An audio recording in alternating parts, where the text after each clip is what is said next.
नमस्कार मंडळी, family drama आणि झी5 मध्ये तुमचं मनपूर्वक स्वागत आहे. झुकेगा नहीं साला. मंडळी, तुला जपणारं आहे या मालिकेत अंगावर काटा आणणारी वळणं आली आहेत. अथर्व वेदाच्या रूम मध्ये येतो. झोपलेल्या वेदाकडे तो मायेने पाहतो, तिची काळजी घेतो. रूम मधल्या वस्तू सावरताना त्याला वेदाने काढलेले एक चित्र दिसते.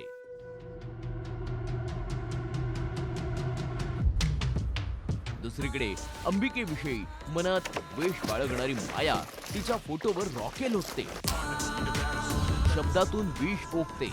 अंबिका, अथर्व माझा होणार होता ग. आम्हा दोघांचं लग्न होणार होतं, पण तू मध्ये आलीस आणि माझ्या अथर्वाला माझ्यापासून हिरावून घेतलं. This is why I burned you.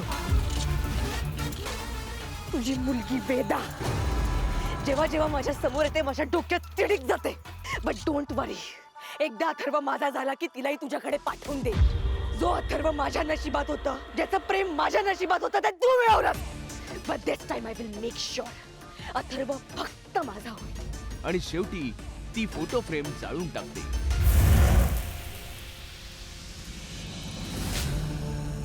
वेदाच्या वहीतले ते चित्र पाहून अथर्व सुन्न होतो. आगीत होरपळणाऱ्या अंबिकेचं ते विदारक दृश्य त्याच्या डोळ्यांसमोर उभं राहतं.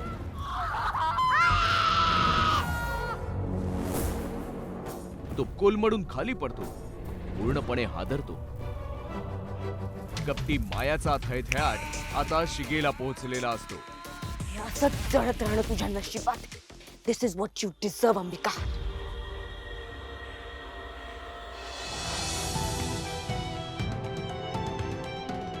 प्रेक्षकाहो, नवरी मिळे हिटलरला मध्ये सध्या अनेक नाट्यमय वळणं येत आहेत. सर्वजण आजारी लीलाची काळजी करतात.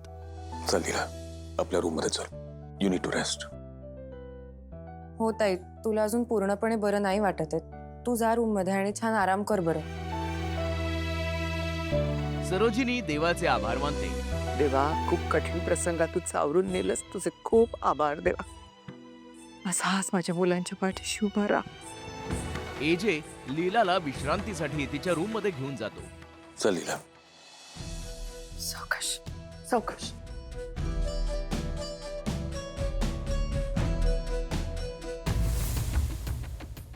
पुढे एजे आणि लीलामध्ये प्रेस कॉन्फरन्स संबंधीचा विषय निघतो. तुला प्रेस कॉन्फरन्स बद्दल कसं कळलं? एजे, हे महत्वाचं नाहीये. आधी मला सांगा, तुम्ही का नाही सांगितलं मला प्रेस कॉन्फरन्स बद्दल? कारण की तुझ्या तब्येतीची काळजी होती मला. तू खाली येऊ नये म्हणून मी सगळं केलं. एजे, लीलाचा प्रत्येक शब्द तिला एजे बद्दल असलेली काळजी आणि आपुलकी व्यक्त करणारा ठरतो. म्हणजे तुम्ही काय सगळं एकट्यानेच फेस करणार होतात? दिस इज नॉट फेअर. एजे, बायको आहे ना मी तुमची. मग काय फक्त तुमच्या सुखाची वाटेकरी नाहीये मी. तुमच्यावर येणाऱ्या प्रत्येक संकटात मला साथ द्यायची, तुमची ढाल बनायची. संसारात नवरा बायकोनी सुख दुःख वाटून घ्यायचे असतात ना. आणि असं कोणी येईल आणि माझ्या नवऱ्यावर खोटे आरोप करेल, हे कसं काय सहन होईल मला?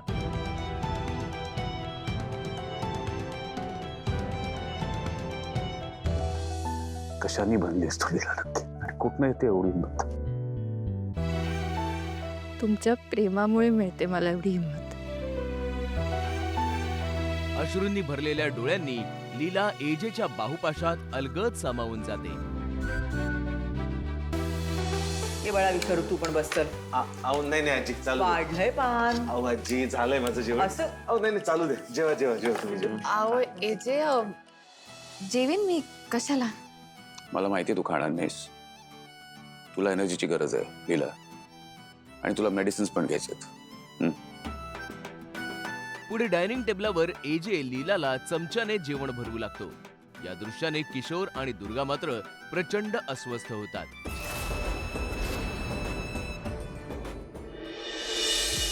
मंडळी, सावळ्याची जणू सावली मालिकेतील प्रत्येक टर्न आणि ट्विस्ट तुम्हाला माहीत असायलाच हवेत.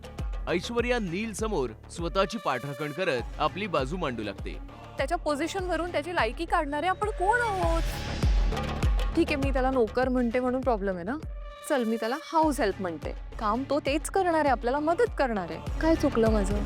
सोहम मात्र ऐश्वर्याच्या बरोबर मर्मावर बोट ठेवतो. काहीच चुकलं नाही वहिनी, बरोबर आहे तुझं. कुठलंही काम छोटं किंवा मोठं नसतं, पण वहिनी तो सावली वहिनीचा सख्खा भाऊ आहे. त्याच्या जागी जर आज तुझा भाऊ उभा असता तर त्याच्याशी अशीच वागली असतीस का? पण तिलोत्तमा आपल्या स्वभावानुसार सावली आणि सखदेवला कमी लेखते. सोहाम, तू म्हणतोयस ती सख्खी विश्वासाने घट्ट झालेली नाती आहे.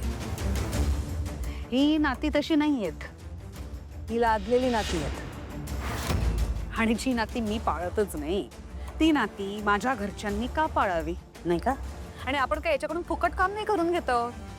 कामाचा व्यवस्थित मोबदला सुद्धा देतो. याला मिळतायत ना भरपूर पैसे, तो खुश आहे. आपल्याला काय प्रॉब्लेम आहे? मला असं वाटतं हा विषय आपण इथेच संपूया आता. चला जेवायला वाढू नका. बरोबर आहे, इतका वेळ शांत बसलेला सारंग शेवटी तोंड उघडतो. बरोबर आहे. आणि ऐश्वर्या वहिनीने त्या दिवशीचा मुद्दा आज काढलाय.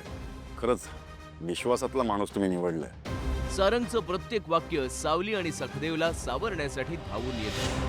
म्हणजे हाऊस हेल्प म्हणून काय कमाल काम करतोय दादा.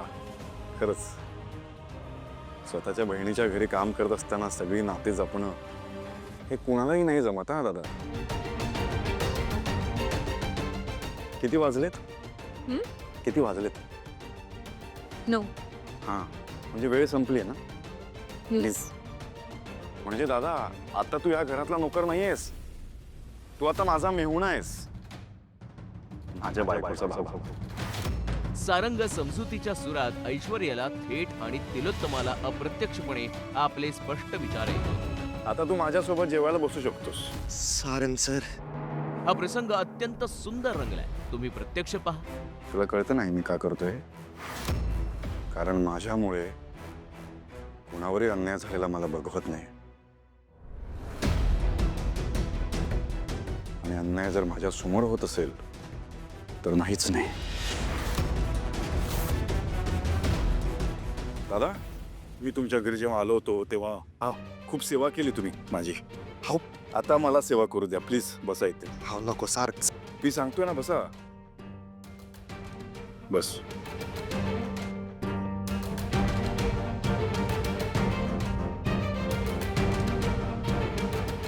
वहिनी, माझ्या सासरच्या माणसांचा असा जेवणावर जर तू अपमान करणार असशील तर मला नाही आवडणार.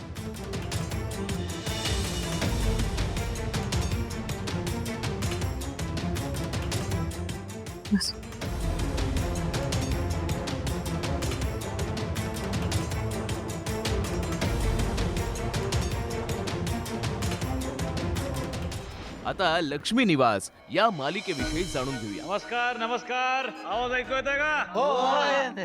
सिद्धू राजकीय व्यासपीठावरून महिलांना महिला दिनाच्या शुभेच्छा देतो. सर्वप्रथम इथे जमलेल्या मातांनो आणि भगिनींनो, तुम्हा सर्वांना महिला दिनाच्या हार्दिक शुभेच्छा. त्यानंतर तो महिला दिनानिमित्त महिलांना प्रेशर कुकर मोफत देण्याची घोषणा करतो. महिला दिनाच्या निमित्ताने संपतराव गाडे पाटलांकडून तुम्हा सर्वांना खास भेट देण्यात येणार आहे. प्रेशर कुकर, ते पण फ्री फ्री फ्री.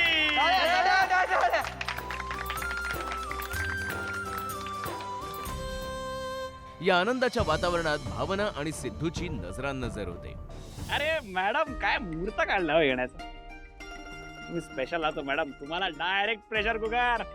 हे घ्या, या स्टेजवर. भावनाच्या शब्दरूपी तोफे पुढे सिद्धू पुरता गारद होतो. आणि मी काय करू या कुकरचं?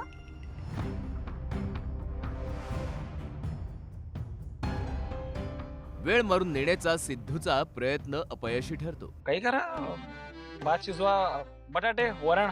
तुम्हाला हवं ते करा ना. अहो, महिला दिन आहे, महिलेला स्वातंत्र्य. हे असं असतं स्वातंत्र्य? भावना त्याला महिलांच्या सक्षमीकरणावर थेट धडेच देते. हो, म्हणजे स्वातंत्र्य आणि सक्षमीकरण. तुम्हाला कोणी सांगितलं महिलांना स्वयंपाकघरातलं सामान फ्री दिलं म्हणजे त्यांचं सक्षमीकरण झालं? म्हणजे हे असं झालं की आपण फक्त दाखवायचं आम्ही तुमची मदत करतोय, पण शेवटी त्यांना स्वयंपाकघरातच डांबायचं, हो ना? महिलांचं सक्षमीकरण तेव्हाच होईल जेव्हा तुम्ही त्यांना स्वतःच्या पायावर उभं कराल. तुम्ही हे असे हजारो कुकर जरी वाटलेत ना, तरी मला तुमचा अभिमान वाटणार नाहीये. त्यापेक्षा एखाद्या बाईला नोकरीची संधी द्या, तर तुमच्या आयुष्याचं सार्थक होईल. आणि जाता जाता मंडळी, ज्या शोची रंगत दिवसेंदिवस वाढत चालली आहे त्या चल भावा सिटीत बद्दल जाणून घेऊया. लक्ष्मी आणि श्रीनिवास मुंबई मेन्शन मध्ये येतात. आपल्या घराच्या स्वप्नांना उजाळा देतात. लक्ष्मी, आपल्याला जर लक्ष्मी निवास बांधायचं आहे ना, असंच काहीतरी, आता एवढं मोठं नाही बांधू शकणार कदाचित आपण, असंच छान बांधूया. आपलं स्वप्न असंच पूर्ण होणार आहे बघा एक नक्की पूर्ण करायचं आपलं स्वप्न. गावरान ब्रोज आणि सिटी सुंदरी लक्ष्मी निवासला भेटतात. नमस्कार नमस्कार नमस्कार. थोड्या गमती जमती होतात. हे थोडे लक्षात ठेव अथर्वा. काय नाही बाबा. नंतर वातावरण भावूक होऊ लागतं.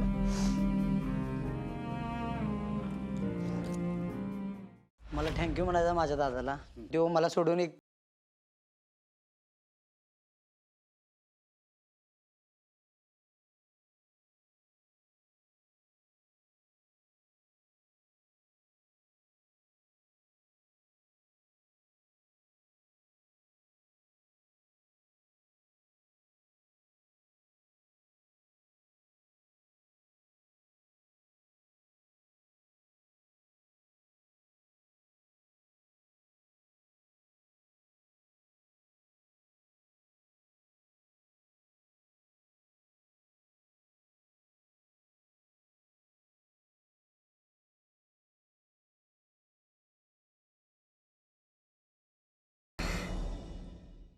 मात्र लक्ष्मी निवास निघताना सर्वांच्या चेहऱ्यावर हसू उमटवतात. ग्रुप हग या सगळे. Please please please. आणि हो मंडळी, गावरान ब्रोजचा व्हॅनिटी व्हॅनचा अनुभवही त्यांच्यासाठी सुखद धक्का देणारा ठरतो. अरे कोण आहे? तुझे बाथरूम आहे की? हा मग खोल की बघ की जाऊन बाथरूम. ए काय हे घर असल्या का एक रूम? मग बरोबर आहे. खाली स्टीप लावताय तेव्हा दात घासले सकाळी मी. हो दात नाही हो, डायरेक्टर सरांनी सांगितलंय मला करावं लागणार. दात नाही घासायचं असते. मग काय करणार? केस थोडीशी पांढरी करताय. पांढरी केस? म्हातार नाही मी. कुठला म्हातारा अजून तर नाही, अजून लग्नाचं वय झाले माझं. मंडळी, ही फक्त एक झलक झाली. या मालिकांचे संपूर्ण एपिसोड्स पाहण्यासाठी आताच झी5 ॲप डाउनलोड करा आणि पहा सर्व मालिका कधीही कुठेही, तेही एकदम फ्री, फक्त झी5 वर. कारण झी5 टीव्ही आहे आपला टीव्ही.